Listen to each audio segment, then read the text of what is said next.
exploring the presence of water on the moon. I'm Jim Green, NASA's chief scientist, and this is Science at NASA. We are going to the moon. As NASA prepares to return to the moon, one of the many exciting opportunities scientists are preparing for is the ability to use the water that exists there to support human exploration. The presence of water has been a relatively recent discovery, opening up many exciting possibilities for future exploration and just as many questions about the water's origins. In the late 1990s, NASA's Lunar Prospector mission found extra hydrogen at the poles. And where there's hydrogen, there might be water.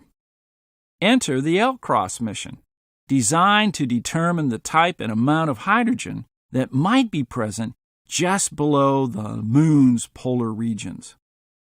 Tony Colipri is a planetary scientist at NASA's Ames Research Center and was the principal investigator for the LCROSS mission. To determine the form of hydrogen at the poles, we needed a way to access material below the moon's surface.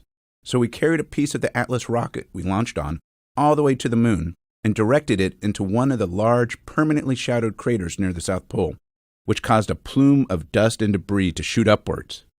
We had a probe with 9 different measuring instruments following the plume's 10-mile or 16-kilometer upward trajectory. The Lunar Reconnaissance Orbiter spacecraft was also making observations of the plume while mapping the lunar surface from its orbit around the moon. The lunar dirt in the plume hadn't seen the sun in over 2 billion years. In the sunlight, among other metals and gases, we found water, about 5% by weight. Now we know there's water on the moon. Research scientist Jen Hellman is also at Ames. She explains why the discovery is much more than just a scientific curiosity.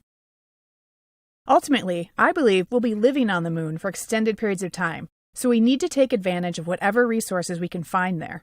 Water is H2O, a combination of hydrogen and oxygen, and we can break it apart.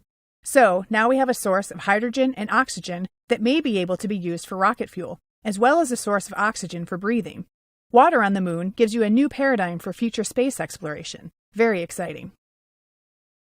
In the 10 years since the LCROSS mission, we have continued to study water at the lunar poles from orbit with instruments on several missions. But we still have lots of questions. Where, for instance, did the water come from? Some believe that the water in other volatiles could be remnants of comets and asteroid impacts over billions of years. Others point to recent meteoric showers that can be seen producing water vapor. And where exactly is the water?